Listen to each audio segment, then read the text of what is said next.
Cheyenne, Wyoming, August 14, 2009. Dale Hutchins had been scrapping carnival rides for 28 years. He'd dismantled tilt-a-whirls in Tulsa, torn apart bumper cars in Boise, reduced entire midways to scrap metal and memories. On this particular Friday, sweating through his third shirt of the day, he was working on a 1962 Eli Bridge Ferris wheel. 47 years old, the thing, paint peeling like sunburned skin, rust blooming in the joints. His crew had already removed cars 1 through 6, standard procedure. Unbolt, tip to drain any accumulated rainwater, set aside. Nothing unusual. But car number 7 made a different sound when they tilted it. A clank, metallic and wrong. Dale crawled underneath with a crowbar. The mechanical housing beneath the car, the part passengers never saw, had a maintenance panel. He pried it open. Rust flakes fell like snow. And there, wedged in a gap that shouldn't have existed, was a metal lunchbox. Rugrats characters, faded but recognizable, the kind of lunchbox a kid would have carried in the late 90s. Dale pulled it free, turned it over in his hands. Heavy. Something inside. He opened it. The hinges screamed. Inside, sealed in a Ziploc bag that had somehow, miraculously kept its contents dry, was a note. Purple crayon on lined paper. Letters shaky, some backwards. The handwriting of a 6-year-old child. "We went down the hole. Grandma said follow the lights. It's cold." 2 stick figures at the bottom, holding hands. Dale's hands started shaking. He looked at the other items in the lunchbox, an asthma inhaler, a ticket stub, the date barely visible, August 15, 1998. Strands of gray hair tangled in the latch. And he knew, somehow he just knew that he was holding evidence of something terrible. "Call the police," he told Miguel, his assistant. "Right now. Call them right now." What Dale Hutchins didn't know yet, what none of them knew, was that this lunchbox had been waiting in the darkness of that Ferris wheel car for 11 years. 11 years of traveling from county to county, from Colorado to Wyoming to Nebraska and back again. 11 years of children laughing in that very car, of teenagers stealing kisses at the top of the wheel, of parents pointing out the view. And beneath them all, hidden in the mechanical housing, a message from 2 little girls who'd vanished on a summer night in 1998. But I'm getting ahead of myself. Let me take you back. Back to when the fair was just a fair. When Maggie Chen was just a grandmother taking her granddaughters for one special day. When car number 7 was just another seat on just another ride. Back to August 15th, 1998. The last normal day any of them would ever have. The Jefferson County Fair opened at noon on that Saturday. 127th annual, the banners proclaimed. The fairgrounds sat on West 44th Avenue in Golden, Colorado, 45 miles from Denver, close enough to draw city crowds, but far enough to feel authentically rural. Livestock barns on the north end, midway rides stretching down the center, food vendors and craft booths scattered like confetti throughout. By 3 o'clock that afternoon, the temperature had climbed to 82 degrees. Partly cloudy, the Weather Service said. 15-mile-per-hour winds from the southwest. The kind of perfect August day that makes you forget winter ever existed. Margaret Chen, who everyone called Maggie, stood at the lemonade stand arguing with the vendor about prices. 68 years old, 5'4", gray hair pulled into a sensible bun, wearing a floral blouse and denim capris.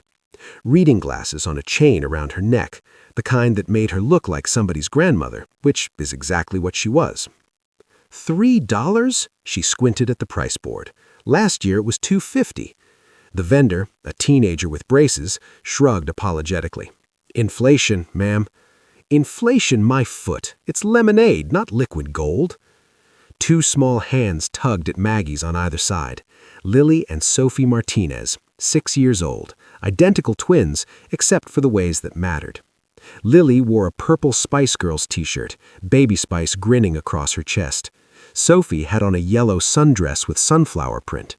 Both girls had their mother's dark hair, their father's dark eyes, and Maggie's stubborn chin.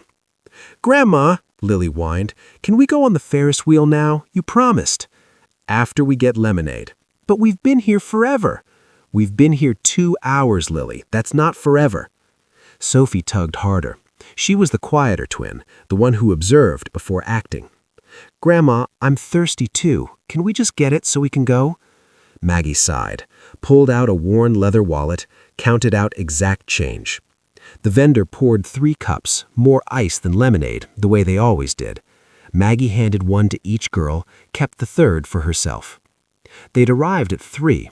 Maggie remembered checking her watch, the old Timex her late husband had given her in 1972. Still keeping perfect time 26 years later, 6 years after Bill had died. The twins were bouncing in the back seat of her Oldsmobile the whole drive, pointing at billboards, arguing about which rides to go on first. First stop, the petting zoo.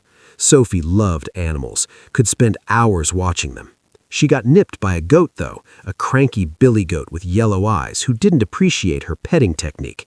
Sophie cried, not from pain, but from betrayal. How could something so cute be so mean? Maggie kissed the finger, declared it healed, and they moved on to the livestock exhibits. Lily loved the pigs. "They're so fat, Grandma. Look how fat." Lily Chen Martinez, that's not polite. But they are. By 5:15, they'd worked up an appetite.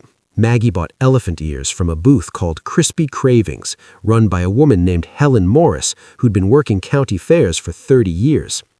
Helen had kind eyes and flour in her hair. "2 girls, huh?" Helen smiled, handing over the fried dough dusted with cinnamon sugar. "I had twins myself. Boys, though. They're 40 now. Can you believe it?" "These 2 keep me young," which was a lie. These 2 exhausted her, but it was a happy exhaustion. They ate sitting on a bench near the carousel, watching it spin. Lily got powdered sugar all down her purple shirt. Sophie ate hers carefully, methodically, making it last. Even as children, you could see their personalities. Lily, the older twin by 4 minutes, always rushing forward. Sophie, cautious, watching. "Grandma," Sophie said quietly, "Mom's working late again, right?" "Yes, baby." "She's always working." Maggie pulled her close. Patricia, the girl's mother, worked 2 jobs, king supers during the day, cleaning offices at night. Single mother, divorced 2 years now, doing her absolute best.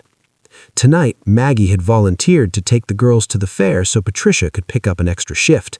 Overtime paid time and a half. "Your mama's working hard to take care of you. That's what mamas do." "But you're here," Lily pointed out, "and you're a grandma, not a mama."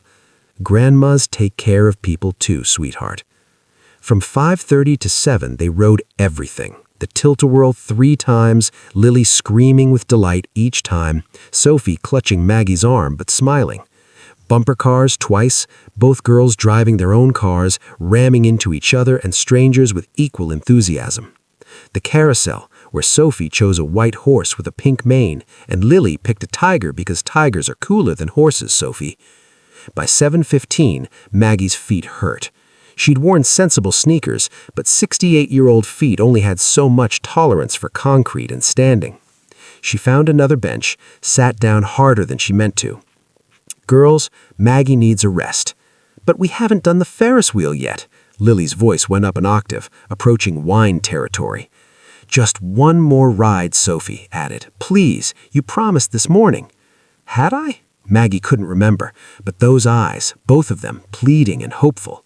She checked her watch. 7:20. The fair closed at 10. They had time.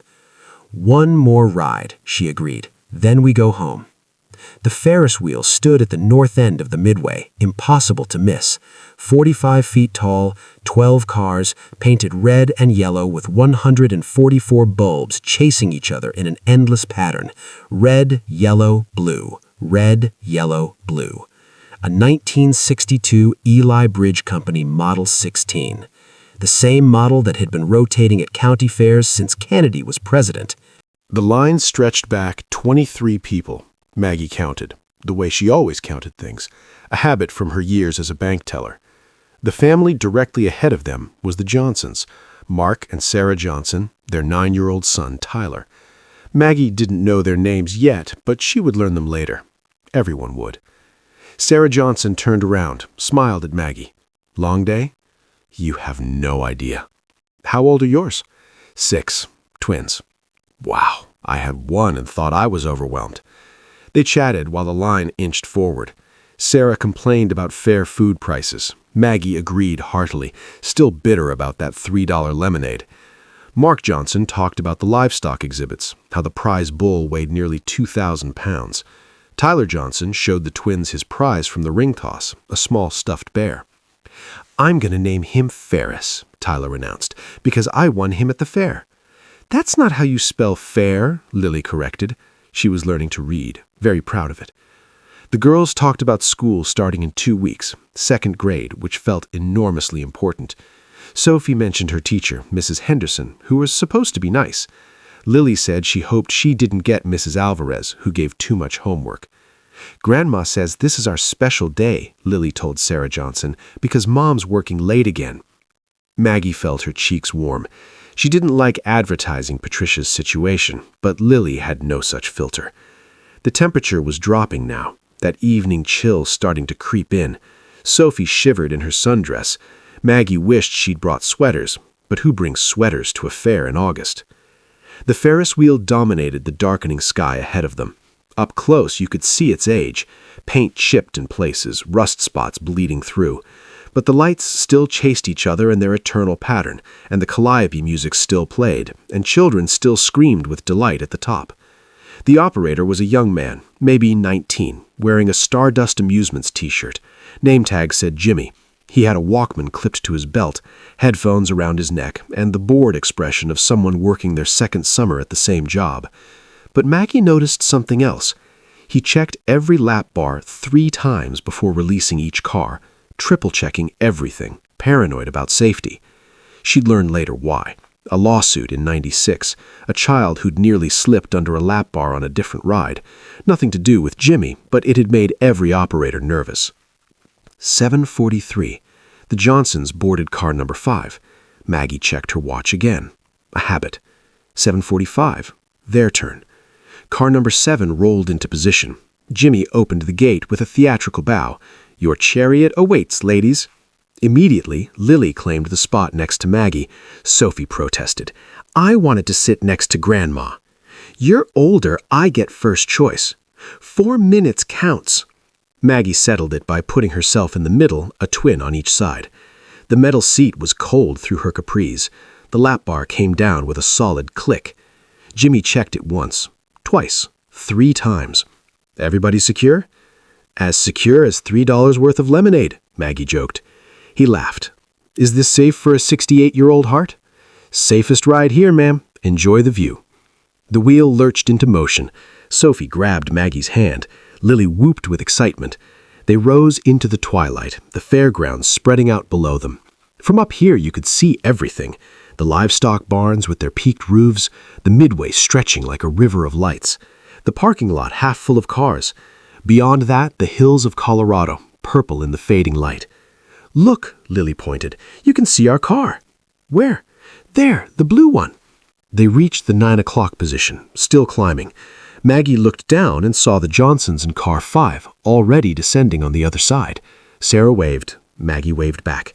This is the best day ever, Sophie said quietly. And Maggie squeezed her hand, because it had been a good day.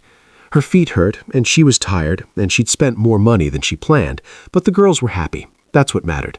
That's what grandmothers were for. They reached the top, 12 o'clock, the apex.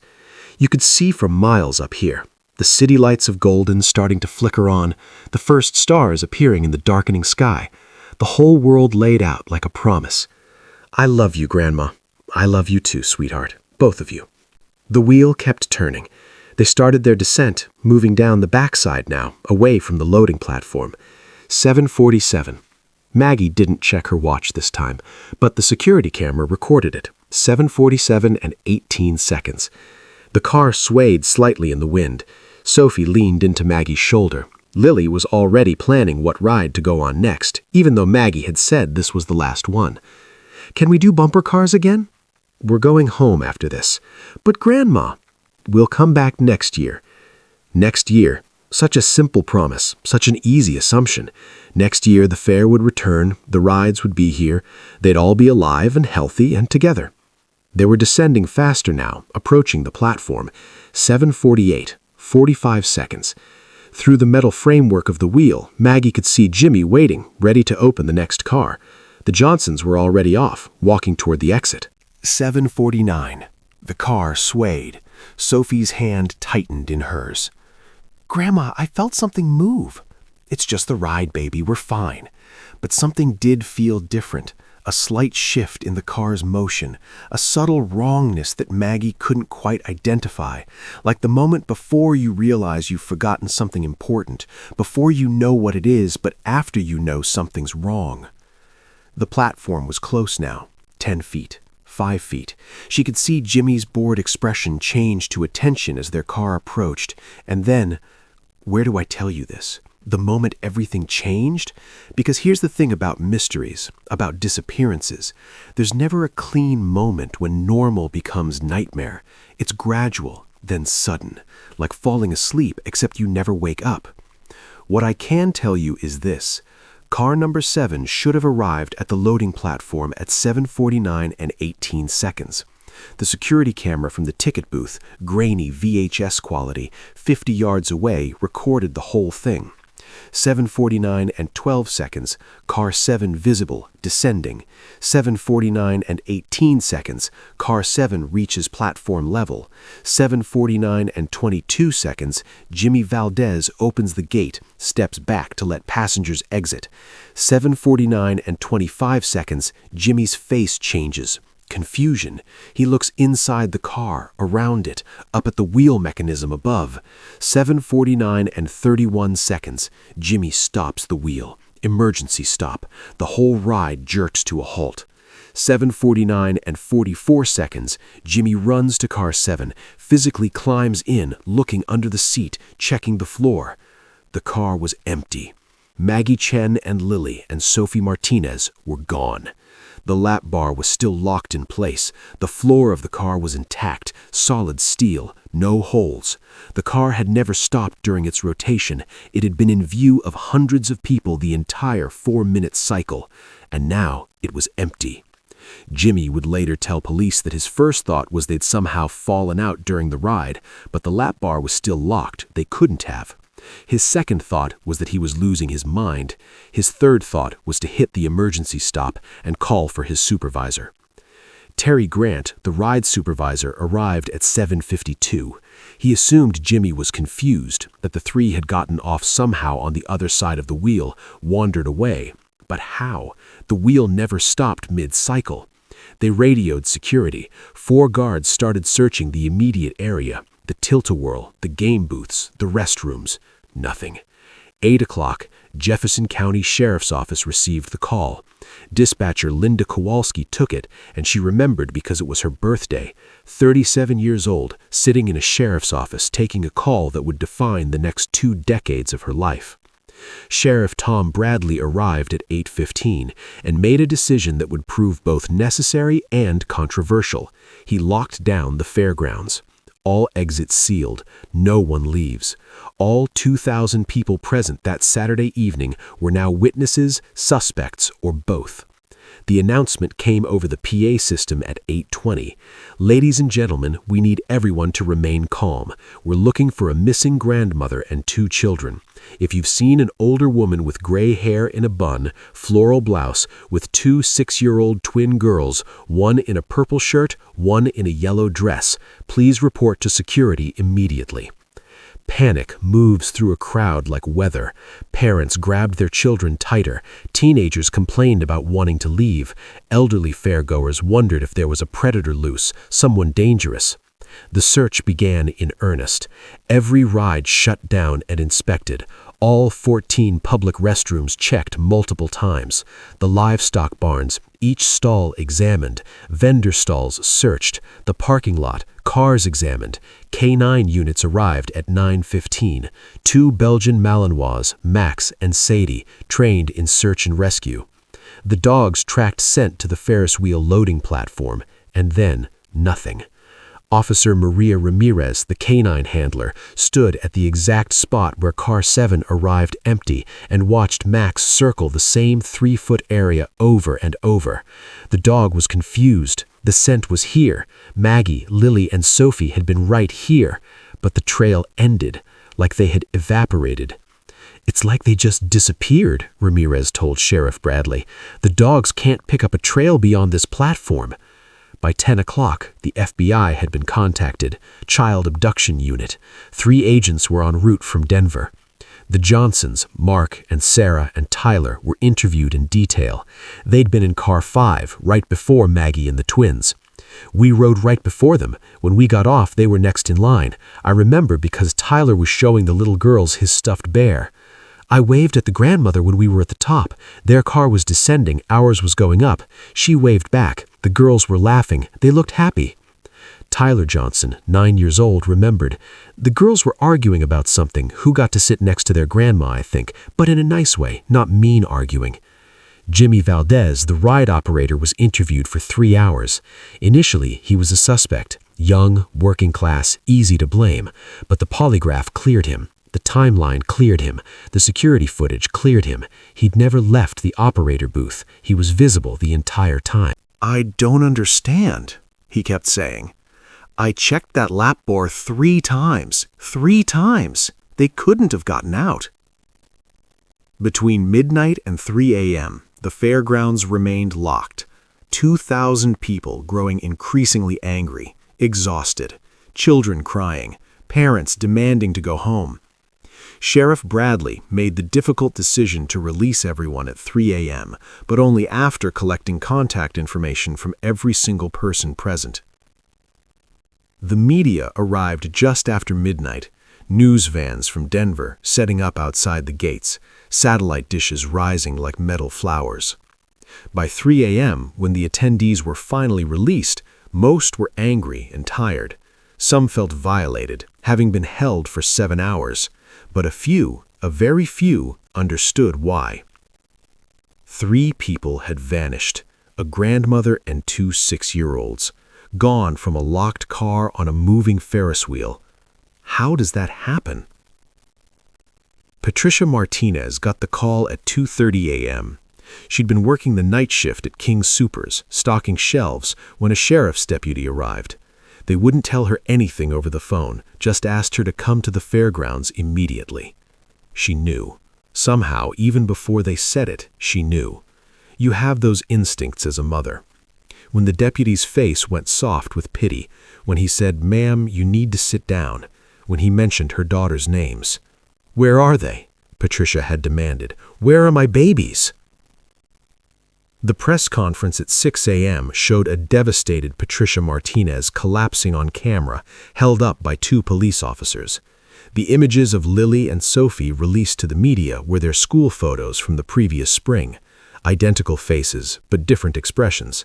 Lily grinning wide, missing a front tooth. Sophie's smile more reserved, thoughtful. Description of Maggie Chen. 5'4", approximately 140 pounds. Gray hair worn in a bun, floral blouse, denim capris, reading glasses on a chain. Last seen boarding Ferris wheel car number 7 at approximately 7:45 p.m. The theories started immediately. Theory 1. They got off the ride early somehow. But how? Jimmy swore they boarded car 7. The Johnsons confirmed seeing them on the ride from car 5. The wheel never stopped mid-cycle. Theory 2. Abduction during the ride. By who? How do you grab someone from a moving Ferris wheel car 45 feet in the air without anyone seeing, without the car's motion changing? Theory 3. They're hiding, a prank. But Maggie was 68, not playing games. The twins were 6, had been taught stranger danger, were terrified of getting in trouble. After 24 hours, any prank would end. Theory 4. Inside job. Carnival workers involved. Stardust Amusements cooperated fully, almost desperately. All 47 employees interviewed. Background checks revealed 12 with minor criminal records. DUIs, petty theft, nothing violent. No evidence linking any employee, but the company's reputation was destroyed anyway. Theory 5. Supernatural. The tabloids ran wild. Triangle of terror at county fair. Psychics called the tip line. 73 in the first week alone. All useless. Sheriff Bradley at a press conference, "This is a criminal investigation, not an episode of the X-Files." On August 17th, Stardust Amusements wanted to move to their next contracted location. Sheriff Bradley refused. A legal battle ensued for 3 days. On August 19th, a judge allowed the fair to proceed to Pueblo, Colorado. The public was outraged. How could they just leave? How could that Ferris wheel keep operating? But it did. For 11 more years, that 1962 Eli Bridge wheel traveled from town to town, county fair to county fair. Thousands of people rode in car number 7, never knowing 3 people had vanished from it. Stardust Amusements placed a small memorial sign on the Ferris wheel, in memory of Margaret Chen, Lily Martinez, and Sophie Martinez, missing August 15, 1998. But memories fade. New fair seasons erase old tragedies. By 1999, most people had forgotten. The sign came down, the wheel kept turning. In that first month after the disappearance, the Jefferson County Sheriff's Office fielded 2,147 tips, none credible.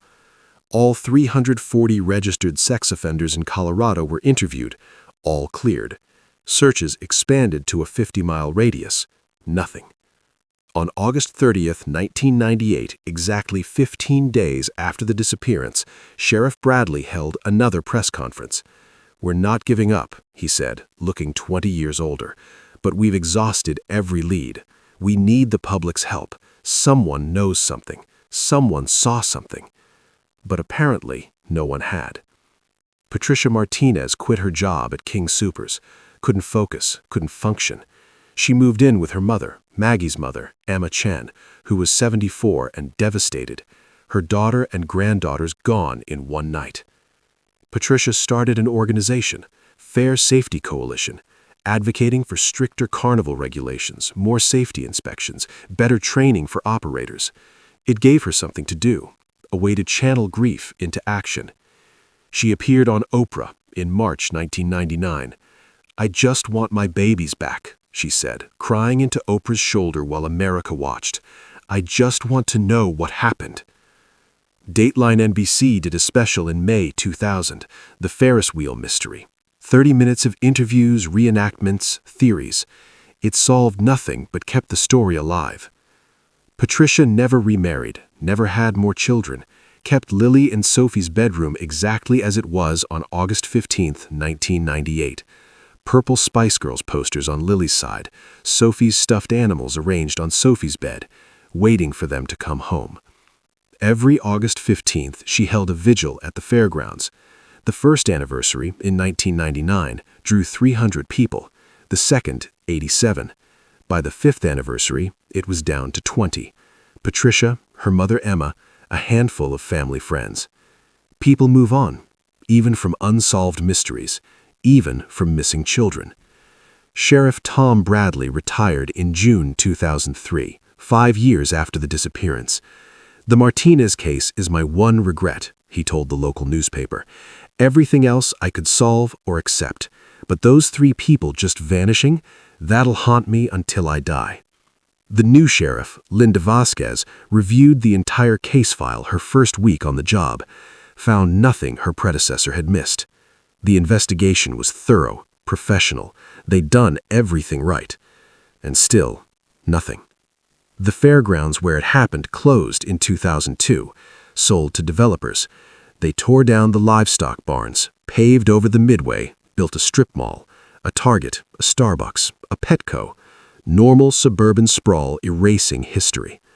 But sometimes, locals said, late at night in the parking lot where the Ferris wheel had stood, you could hear calliope music, the sound of children laughing, the creak of metal on metal. Ghost stories, the kind that grow around unsolved mysteries. In 2004, the case was featured on Unsolved Mysteries. The host, host, in his grave voice, detailed the events of August 15, 1998, showed the security footage, interviewed Patricia Martinez. "I want people to know," Patricia said on camera, "that my mother, Maggie, would never have left those girls. Never. She loved them more than anything. If they're gone, something terrible happened, and someone knows." What? The episode generated 43 new tips. None led anywhere. By 2005, Lily and Sophie would have been 13. Patricia had age-progressed photos created, showed what the twins might look like as teenagers. The images appeared in missing children databases, on milk cartons, in post offices. No credible sightings. Not one. Patricia remarried briefly in 2005, divorced in 2006. Her husband, Tom, was a good man, but he couldn't handle living with what he called ghosts.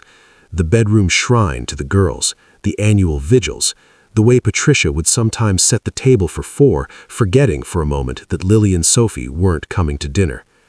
"I'm sorry," he said when he left. "I love you, but I can't compete with grief this big." Patricia understood. She didn't blame him. Some losses are so large they don't leave room for new love. In 2007, Lily and Sophie would have been 15. Sweet 15, the quinceañera they should have had. Patricia planned it anyway.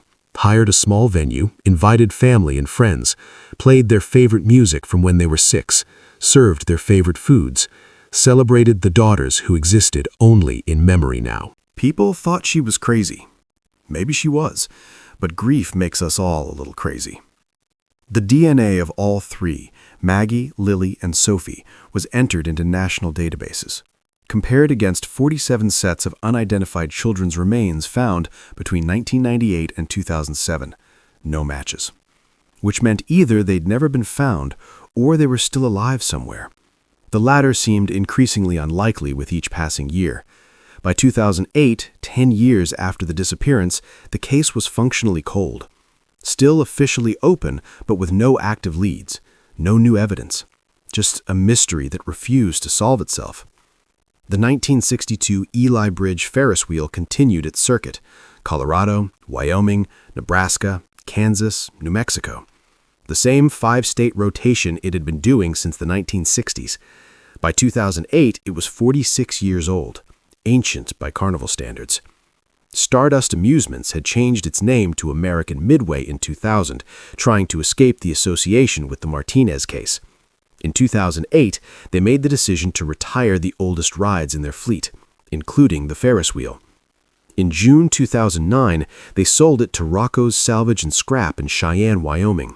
47 years old, end of service life, sold for $3,200. The Ferris wheel sat in the salvage yard for 2 months before Dale Hutchins and his crew got around to it.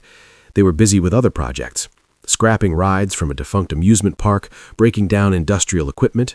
The Ferris wheel waited, patient, keeping its secrets, until August 14, 2009, until Dale opened car number 7 and found the lunchbox, until the note emerged from 11 years of darkness. "We went down the hole. Grandma said follow the lights. It's cold."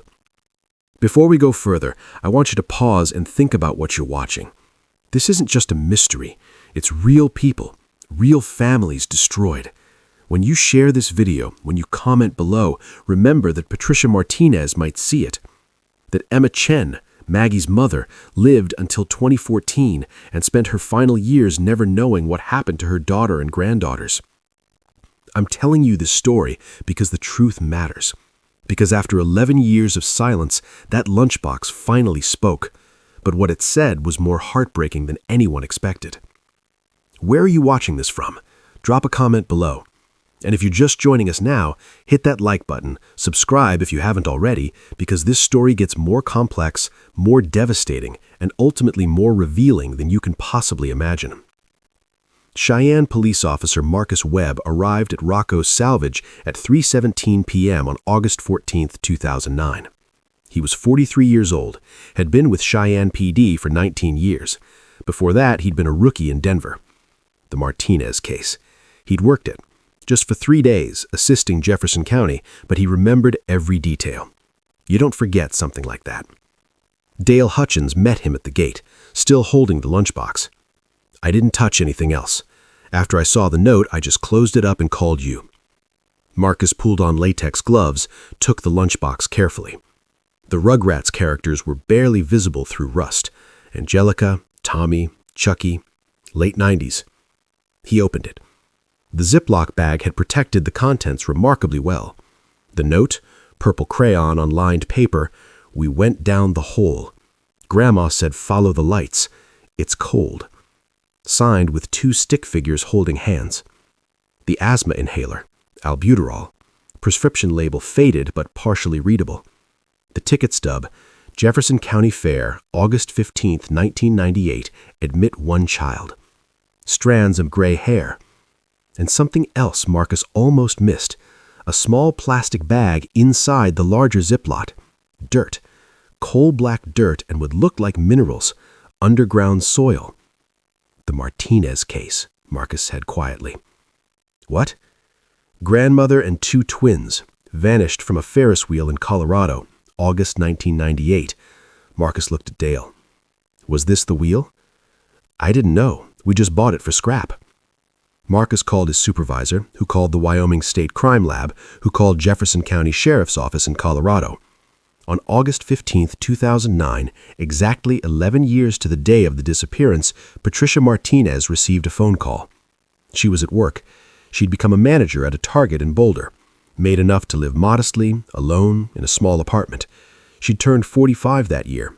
Half her life now lived with this mystery, this grief. The phone call came from a Wyoming area code. She almost didn't answer, probably a sales call. "Ms. Martinez?" A man's voice, official. "This is Officer Marcus Webb, Cheyenne Police Department. I need to ask you some questions about your daughters." Patricia's world tilted. She sat down hard on a box of inventory. "What kind of questions?" "We may have found something related to their disappearance. A lunchbox, Rugrats characters. Does that mean anything to you?" The phone slipped from her hand, clattered on the concrete floor. Her coworker Sarah picked it up and asked if she was okay. Sophie's lunchbox.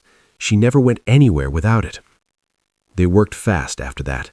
Evidence couriered from Wyoming to Colorado. The asthma inhaler's serial number traced.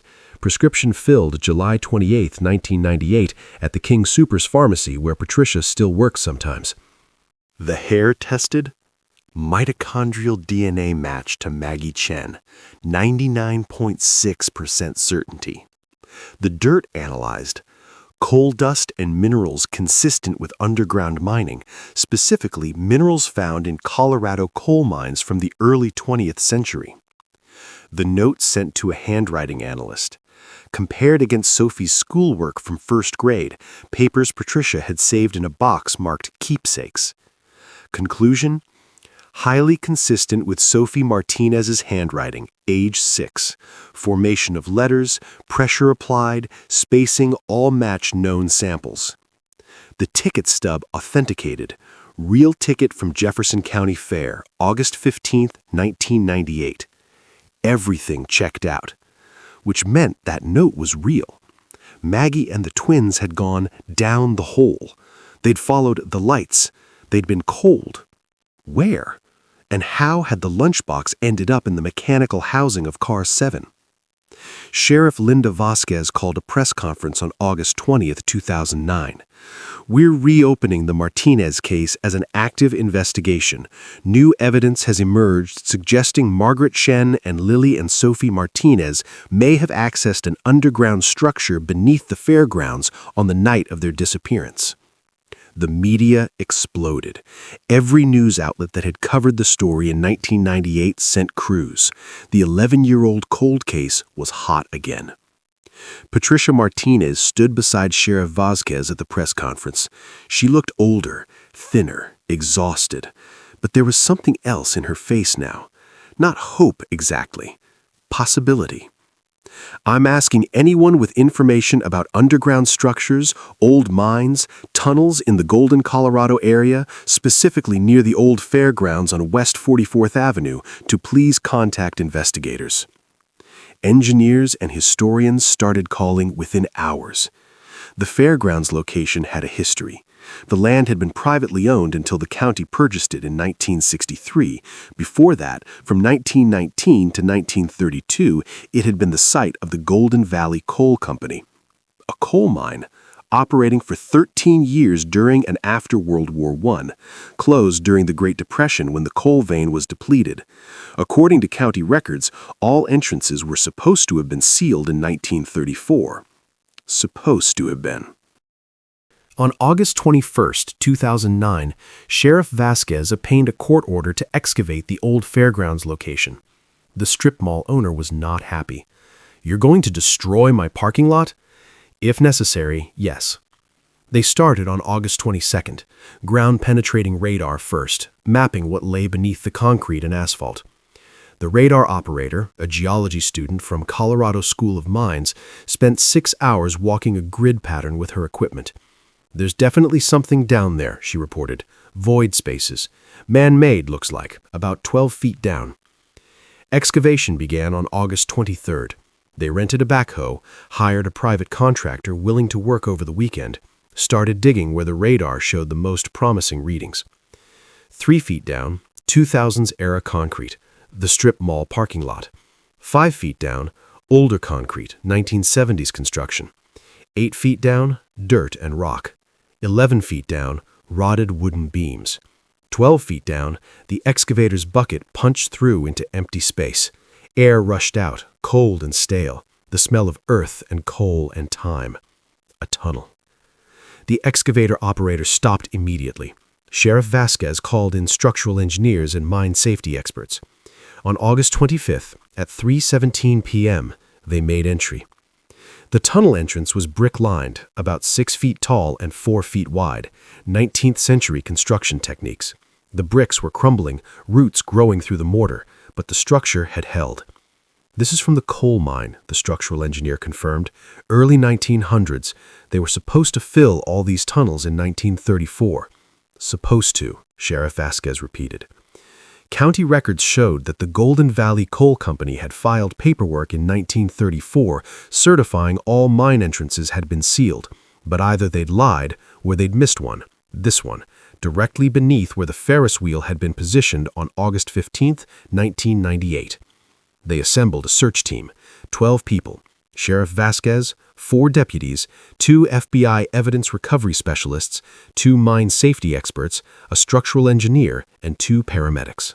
They entered on August 26th at 9 a.m. The air was breathable, barely. Oxygen levels at 18%, just above the safe minimum. Temperature a constant 52 degrees Fahrenheit. The tunnel extended east-west, approximately 200 yards. They found evidence almost immediately. 23 yards in, a scrap of purple fabric caught on a brick edge. Tested later, cotton polyester blend, consistent with 1990s t-shirt material. The color matched Lily's Spice Girls shirt.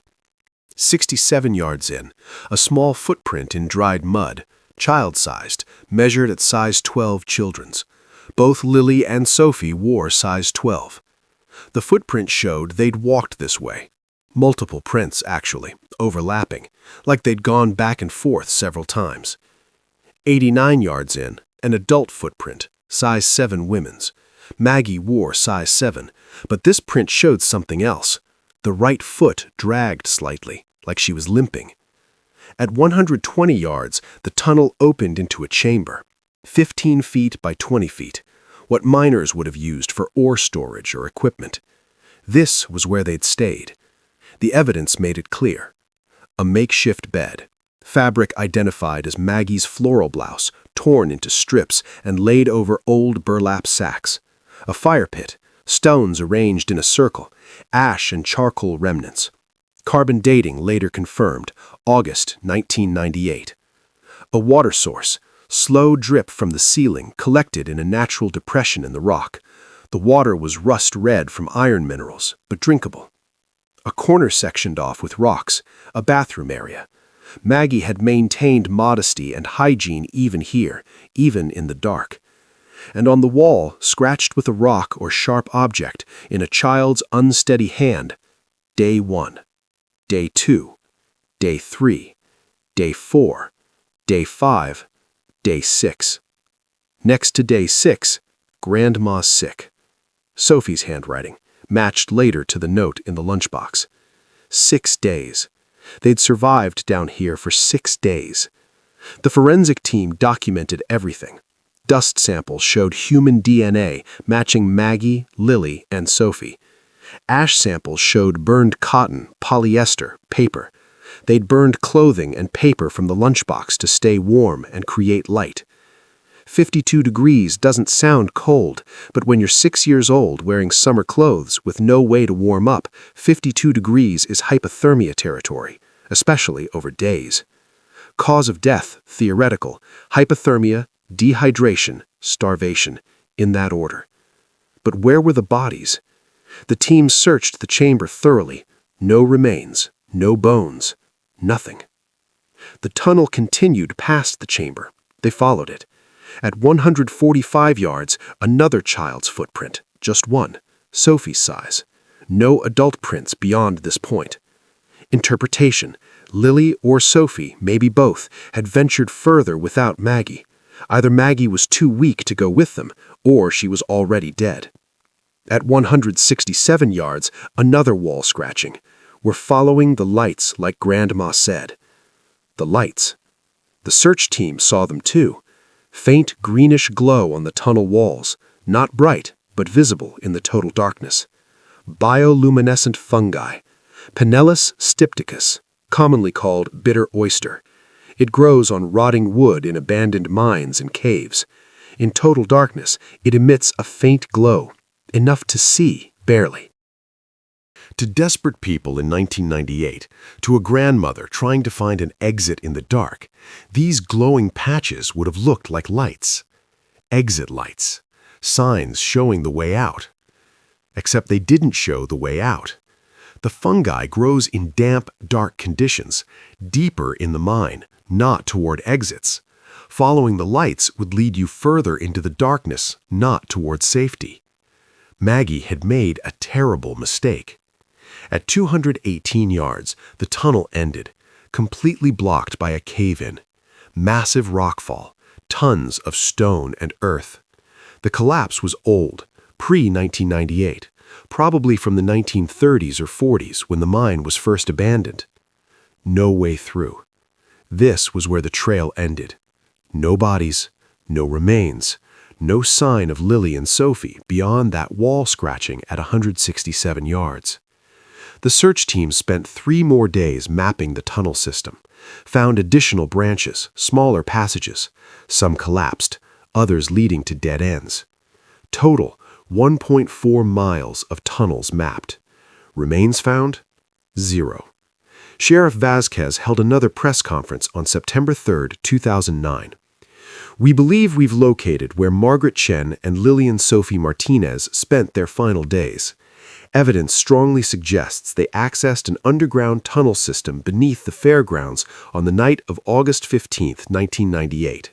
We're continuing the search for their remains, but the tunnel system is extensive and partially collapsed.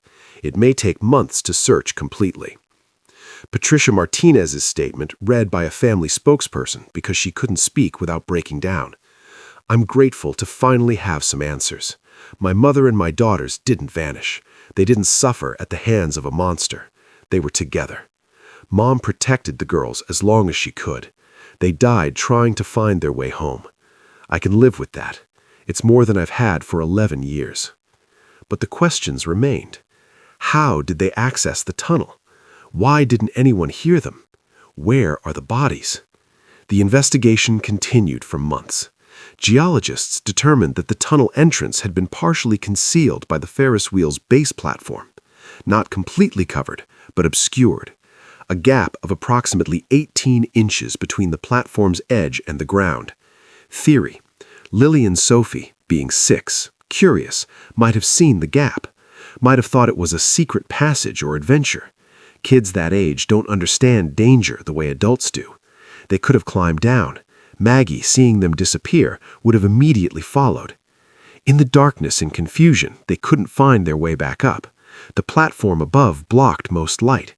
The gap they had climbed through was invisible from below. So they went deeper, looking for another exit. Why didn't anyone hear them scream? The tunnel entrance was 12 feet underground. Fair noise, calliope music, rides, crowds would have been 85 to 90 decibels above. Sound doesn't travel well through Earth. Any screams would have been muffled, lost in the noise. Timeline reconstruction. August 15th, 7:47 p.m. Car 7 reaches the top of the Ferris wheel. 7:47, Car 7 descending on the backside out of view of the loading platform. This is when it happened. Theory 1. The twins somehow got out of the car mid-ride. Impossible. The lap bar was locked. The car never stopped. Theory 2. They got out when the car reached the platform, immediately ran to the gap and climbed down before anyone noticed. Possible, but unlikely. Jimmy Valdez was right there. Theory 3. They never made it back to the platform. Somehow, during that descent on the backside of the wheel, between 7:47 and 7:49, they accessed the tunnel. But how? Here's where it gets truly mysterious. The investigation could never definitively answer this question.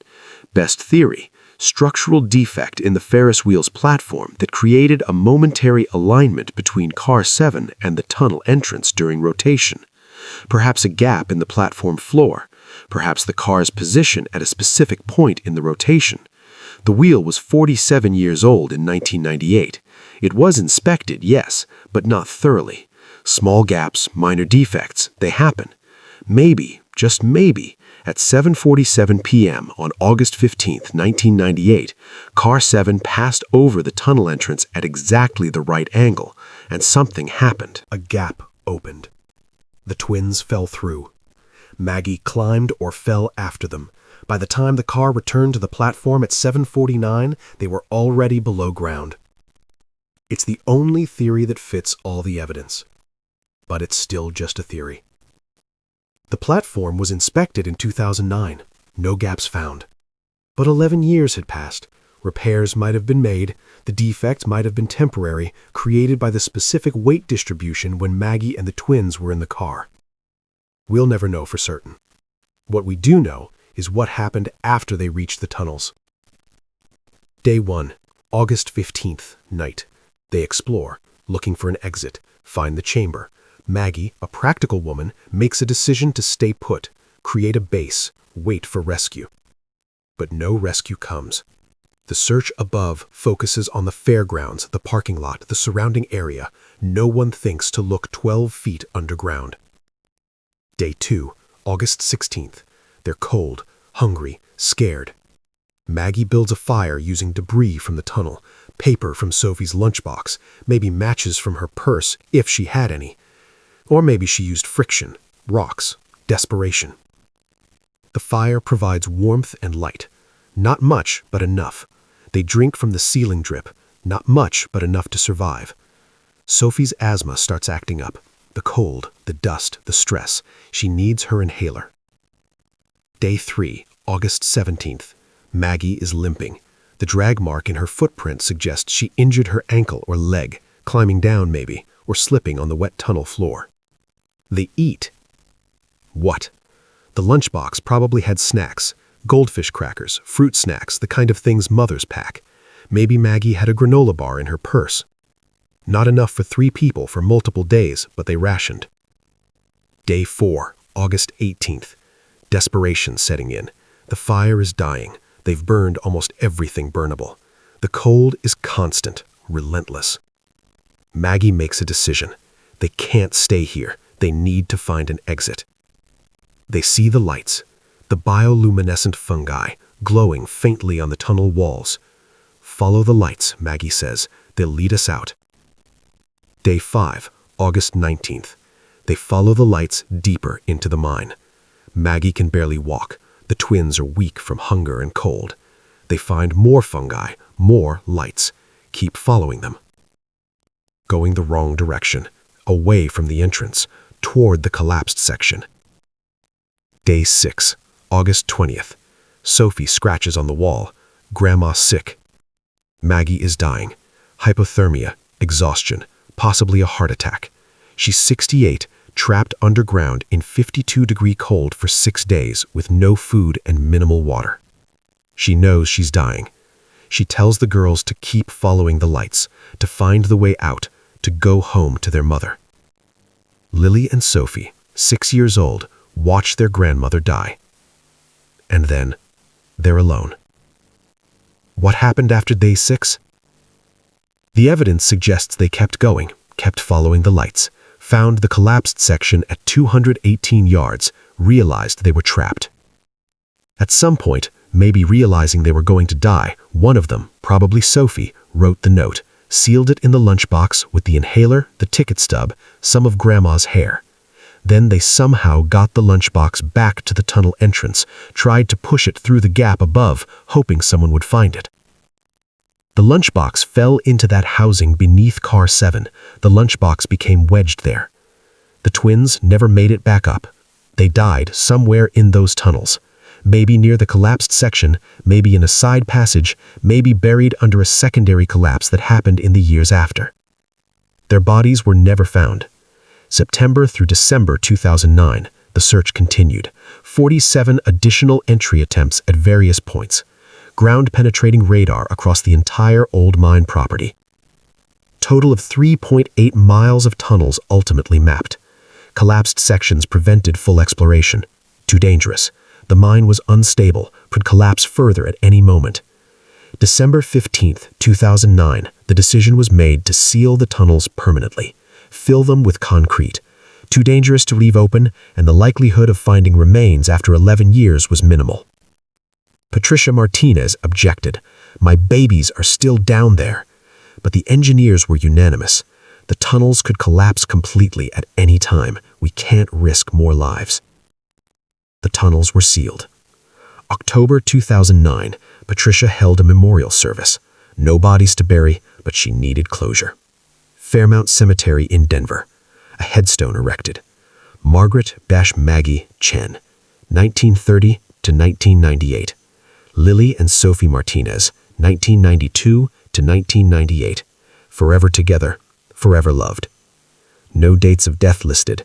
Technically, they were still missing persons. 300 people attended. Family, friends, investigators who'd worked the case. Sheriff Bradley came out of retirement. Sheriff Vasquez gave a eulogy. Patricia read a letter she'd written to her daughters. I'm sorry I wasn't there. I'm sorry I let you go to the fair that day. I'm sorry I chose work over being with you. But I want you to know, Grandma Maggie loved you so much. She protected you as long as she could. You were together. You weren't alone. And someday, I'll see you again. All 3 of you. And we'll go to another fair, a better fair, where nothing bad can happen. There wasn't a dry eye in the cemetery. The legal aftermath was swift and merciless. Patricia sued Stardust Amusements, now American Midway, sued the fairgrounds operators, sued the original coal company's insurance carrier. The lawsuits were settled in March 2010, undisclosed amounts, but estimated at $2.1 million total. American Midway admitted no wrongdoing, but agreed to mandatory ground surveys before setting up any rides, underground hazard inspections, $500,000 donation to the National Center for Missing and Exploited Children. The company folded anyway in 2011. The liability, the negative publicity, the stigma. They couldn't recover. Colorado passed Maggie's Law in June 2010, required geological surveys for all temporary amusement venues, underground hazard maps mandatory before permits issued. 12 other states adopted similar laws by 2015. The 1962 Eli Bridge Ferris wheel was seized as evidence, then released in 2011. American Midway, now defunct, donated it to the Colorado Railroad Museum. Car number 7 specifically is on display with the memorial plaque. In memory of Maggie Chen, Lily and Sophie Martinez, August 15, 1998. The original lunchbox is displayed alongside it in a glass case. Visitors leave notes, flowers, stuffed animals. It's become a memorial site. The museum reports it's their most visited exhibit. People cry when they see it, the curator says. Patricia Martinez started a foundation in 2010, Underground Angels. Mission: educate the public about abandoned mines and underground hazards, map dangerous sites across Colorado, lobby for federal funding to seal them. So far, they've identified over 200 abandoned mines in Colorado alone, helped seal 47 of them. Patricia remarried in 2012, Tom Hendricks, a geologist she met through foundation work. He helps map the dangerous mines. In 2014, they adopted a daughter, Anna, age 4, from foster care. "I'll never replace Lily and Sophie," Patricia says, "but I can honor them by loving another child." Patricia is 61 now, as of 2026. Still runs Underground Angels, still holds the vigil every August 15th at what's now Maggie Chen Memorial Park. The strip mall was demolished in 2015, the land converted to a park, 4.2 acres. Playground, walking paths, memorial plaque. In memory of those lost beneath. Lists Maggie, Lily, and Sophie. Geological markers indicate the sealed mine shafts below. The park is popular, families picnic there, not knowing the tragedy beneath their feet, or maybe knowing and coming anyway to honor the memory. Where are Maggie, Lily, and Sophie now? Officially, still missing persons. The case is still open. Realistically, dead somewhere in those 3.8 miles of tunnels. Possibly buried under one of the collapsed sections, possibly in a side passage that was never mapped, possibly in a chamber that filled with earth over the years. In 2011, cadaver dogs brought into accessible tunnel sections, no alerts. In 2015, advanced LiDAR imaging mapped the collapse zones, no bodies detected. In 2019, 21st anniversary, renewed 3-day search with volunteer cavers, nothing found. Geologist Tom Hendricks, Patricia's husband, "The tunnels are inherently unstable. Micro-collapses happen constantly. It's entirely possible the remains are entombed beneath tons of rock in sections we'll never be able to reach." The FBI reviewed 34 other unsolved disappearances at fairs and carnivals between 1970 and 2000, found 7 cases near areas with abandoned mines or underground structures. 2 cases, Oklahoma 1987 and Illinois 1994, possibly related. Both fair locations later found to have underground voids beneath them. No bodies recovered in those cases either. Sheriff Vasquez retired in 2020, her final statement on the Martinez case. "Based on all evidence, Maggie Chen and Lily and Sophie Martinez died in those tunnels in August 1998. We just haven't found them yet, and we may never find them. But we know what happened. We know they didn't suffer at the hands of evil people. They suffered from an accident, from bad luck, from a hidden danger no one knew existed. Sometimes that's harder to accept than a clear villain, but it's the truth." The truth. That's what this case ultimately gave us. Not closure, not justice, but truth. Maggie Chen didn't abandon her granddaughters. She died protecting them. Lily and Sophie Martinez didn't run away. They fell into darkness and tried desperately to find light. All 3 of them died together, probably within days of each other, in cold and darkness underground. The lunchbox, preserved for 11 years in the mechanical housing of Car 7, traveling from fair to fair, was their final message. A message that took 11 years to be heard. "We went down the hole. Grandma said follow the lights. It's cold." 6 words from Sophie. 2 stick figures holding hands. One last piece of evidence from children who wanted someone to know what happened to them. And now we know. It's not the ending anyone wanted, but it's the ending they got.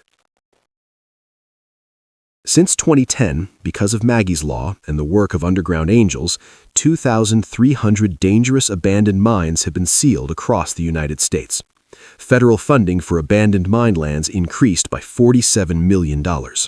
How many lives has that saved? We'll never know, but it's not 0. Every sealed mine is one less place for tragedy to repeat. Every family that doesn't have to suffer what Patricia Martinez suffered is a small victory. Maggie Chen died trying to save her granddaughters. She failed through no fault of her own because she was 68 years old, trapped in an impossible situation. But her death and the deaths of Lily and Sophie ultimately saved other lives. Is that enough? Does that make it okay? No, nothing makes it okay, but it makes it mean something. And maybe that's all we can ask for, that our tragedies, our losses, our worst moments might mean something, might prevent someone else's worst moment. I think about the lunchbox often. Sophie sealing her inhaler inside it, sacrificing her medication to preserve the note, an act of hope, someone will find this and save us, an act of desperation, at least they'll know what happened, both things true at once. I think about Maggie, limping on an injured leg, building fires, rationing water, keeping 2 terrified 6-year-olds calm for 6 days underground. Day 6, Grandma sick. She died knowing she'd failed to save them. Or did she die believing she'd gotten them through, that they'd find their way out after she was gone? I hope the latter. I hope her last thoughts were of hope, not despair. I think about Lily and Sophie, 6 years old, watching their grandmother die, then being alone in the dark. Did they stay together? The evidence suggests they did. The footprints show they walked together. The note speaks for both of them. We went down the hole. Not I went down the hole. We. Together until the end. If you're ever near Golden, Colorado, visit Maggie Chen Memorial Park. See the plaque, walk the paths, sit on the bench dedicated to their memory. And if you have children, grandchildren, nieces, nephews, any young people in your life, hold them a little tighter. Tell them you love them. Don't assume you'll have tomorrow. Maggie Chen assumed she'd have next year. We'll come back next year, she told Lily on the Ferris wheel. She didn't get next year. None of them did. August 15th, 1998 was their last day. A perfect summer day at a county fair. Elephant ears and lemonade and arguments about who sits next to Grandma. Normal family stuff. And then, in minutes, it all ended. Patricia Martinez keeps their room exactly as it was. Purple Spice Girls posters, stuffed animals on Sophie's bed, waiting for daughters who will never come home. She adopted Anna, yes. She loves Anna fiercely. But Anna knows about her older sisters, the sisters who died before she was born, but who are still part of the family. Every August 15th, they go to the park together. Patricia, Tom, Anna. They bring flowers. They read the names on the plaque. They tell Anna stories about Lily and Sophie. They loved the Ferris wheel, Patricia says. They were so excited to ride it. And Anna, now 12 years old, asks the question we all wonder. Do you think they knew at the end? Do you think they were scared? Patricia's answer, I think Grandma Maggie kept them brave as long as she could. And after she was gone, I think they had each other. They weren't alone. That's what matters. Is it enough? I don't know, but it's what we have. The truth of the Martinez case is this. 3 people vanished on August 15th, 1998. For 11 years, no one knew what happened. The lunchbox, found on August 14th, 2009, finally told us. They went down the hole. They followed the lights. They were cold. They died. Together. And their legacy is 2,300 sealed mines, thousands of prevented tragedies, a memorial park where families gather safely. Maggie Chen, 68 years old, who argued about lemonade prices and wore sensible sneakers and loved her granddaughters more than all the stars in Texas. Lily Martinez, 6 years old, who wore a purple Spice Girls shirt and wanted to be older than her twin and who died holding her sister's hand. Sophie Martinez, 6 years old, who carried a Rugrats lunchbox everywhere and wrote a note in purple crayon that took 11 years to find. They deserved better. They deserved to go home that night, but they didn't get what they deserved. They got darkness and cold and death. And 11 years later, they got truth. Sometimes that's all we get. Sometimes it has to be enough. If you've made it this far, thank you for watching. Thank you for remembering them. Thank you for caring about 3 people you never met. Hit the like button if this story affected you. Subscribe if you want more deep dives into cases like this. And in the comments, tell me, where are you watching from? Do you have abandoned mines near you? Have you checked? Because that's the lesson here. The danger is often beneath our feet, hidden, Forgotten, waiting. Until it isn't, until someone falls, until 3 people vanish, until a lunchbox tells a story 11 years later. Stay safe out there. And remember, Maggie Chen, Lily Martinez, Sophie Martinez. Say their names. They mattered. They still matter. Always will.